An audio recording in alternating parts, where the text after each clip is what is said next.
it. Oh, it's not going nowhere. It's staying. It's staying. This is the L mode.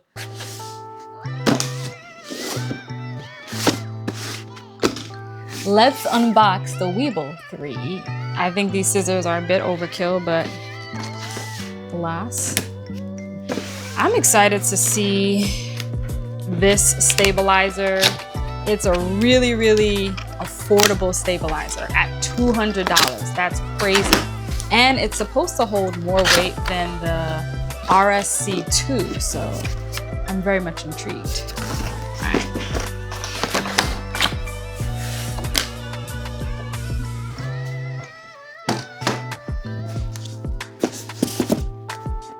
We got some papers and some business cards here. This is a manual, which I probably should look at and read, but I'm not. At least not right now. All right, let's see what we got inside here. Ooh, okay, this is giving Ronin S vibes with the foam that is packed in, but it feels really, really nice. Sweet. All right, let's see what we got in here. So we have the stabilizer itself. This actually feels really good. It actually feels pretty premium. For $200, this feels nice. So we also have the tripod base here. So let's just pop that in one time. All right, and let's see what else we have in here. We have the base plate. There isn't a screw in here. Let's see if that's someplace else. Some packets, some anti-mold packets. I never know what those do. All right, so let's open up this plastic here. Oh, there's our screw in here. A USB-A and a USB-C and an Allen key. And that's everything in the box. All right, let's put this to the side. This is some nice feeling foam. I dig it. All right, so let's actually open this up a bit and fill it out. Okay, there we go. There's a lock switch. Oh, that's nice. That's nice. And this bad boy goes in here. It's kind of like once you have a stabilizer and you know how to work one, you kind of know how to work them all. Just figuring out the details. You have to fast forward and you find the screw in here. She got taken out by a screw. Rumor has it she is still screwing. Okay, I'm literally just trying to twist this so that.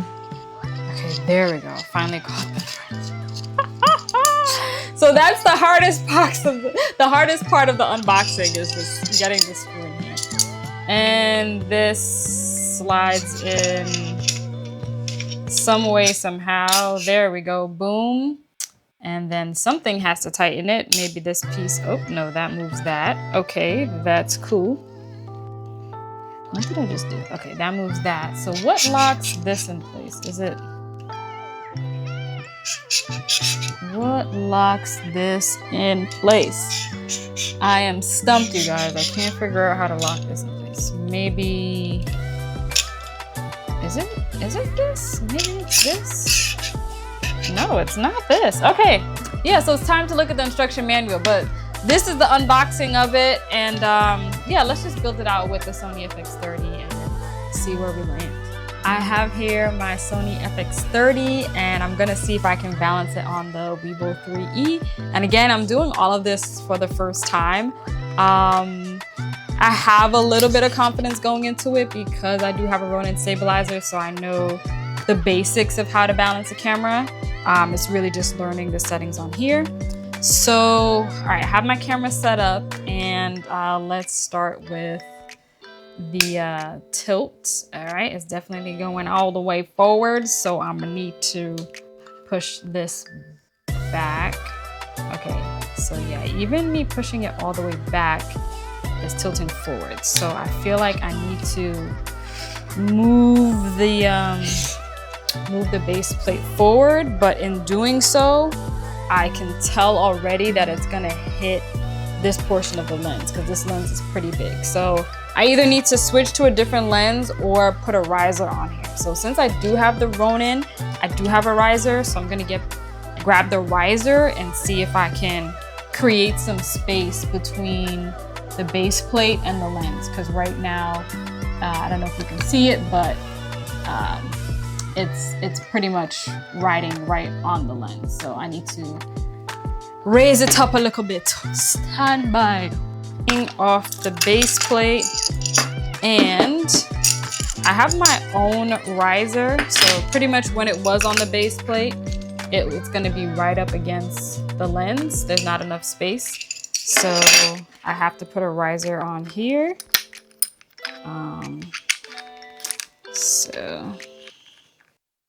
Actually, I'm doing this wrong. Is this the front or is this the back? I'm just connecting it with one screw. 2 screws would be better, but for the sake of getting this done, I'm gonna use it. No, I did do it wrong. Riser goes on first. Boom. It's gonna lift it a couple of inches. But I think if I had a different lens, like something that was smaller, I wouldn't need to do this, but I want to use this lens. So now that I'm using this, I now have that space here between the lens and the base plate, so it's not hitting it this time. All right, so boom, shakalaka. Get a decent place, so I'm gonna lock in the base plate, and now I'm going to tilt her up, and she's definitely dropping down. So I'm going to slide this back, kind of find that sweet spot where she's just pointing up. This is always a matter of trial and error. Okay, that feels almost right. Okay, so I'm gonna lock this off here, then I'm gonna go back. Okay, she's hanging out. All right, so she feels good there. So I'm gonna lock off this axis. Now I'm gonna come over here to this sort of roll, and it's definitely heavy on this side. So I need to push her this way. I don't know that I have much room to push her, but we gonna try. Hopefully she doesn't fall off. Okay, oh, almost. Let me go a little bit more. All right, that feels good. She's a little bit, you know, she's hanging off. She got her toes out the sandals, but we're gonna make it work. All right, so I feel like it's balanced. So I'm gonna unlock all the joints here, and there's a power button here. So I'm gonna push it and turn it on. You know what? I meant to flip out the lens. Boom. All right, I'm gonna select English because anything else would be a debacle. Imagine if I accidentally didn't select English. All right, so it looks like the camera is finally balanced. Okay, there we go. This is so light and petite and small. I like this. Okay, so it is following. Okay, right now it's going left and right, not up and down because I have it on PF mode. So let's hit this M button, see what it does. Now it's on L. L is locking it. Oh, it's not going nowhere. It's staying, it's staying. This is the L mode. Lock it in place. Let's hit the M button again, and it's on F. Oh, it's going wherever I want. I will follow where you lead. Okay, I am not a singer. On the Ronin, if I double tap this, it recenters. It does the same thing here. That's great. Compatibility across brands. All right, this is the follow mode. I'm probably not gonna use this because this is going everywhere. All right, and this is PF. Okay, this is staying, but the pan is going. Okay, all right, so let's auto calibrate, and then let's go outside and get some shots. So I'm gonna hit the menu button. I'm gonna go to motor, auto, and auto tune. All right, it's auto tuning, y'all. This is what it looks like on the back end side. If you come take a look, it has these sort of like EKG looking symbols happening back there. So we're gonna let it do its thing. And then we should be ready to shoot. And you can judge the shots from the stabilizer. All right, so I'm going to set up this camera for video mode. I'm gonna shoot 60, I'm gonna do 125. Now the thing is, if I go outside, I know that it's bright and it's sunny and I would need an ND and then I would have to rebalance with the ND. So we're gonna find a shaded area where I don't need some ND because I'm lazy, I don't wanna rebalance it. So yeah, let's go do some fun stuff and test out the Weebill. Oh wait, one thing that I do wanna do is connect it to my camera. So I'm just gonna go into the menu, and all of this I'm just doing off the cuff just based on other cameras in the past. And I'm gonna go to Bluetooth, it's on. I'm gonna go to pairing. Then I'm gonna come down here in the menu and blue shutter, blue, BLE shutter. I mean, we know what it means, so let's do it. Let's click the FX30.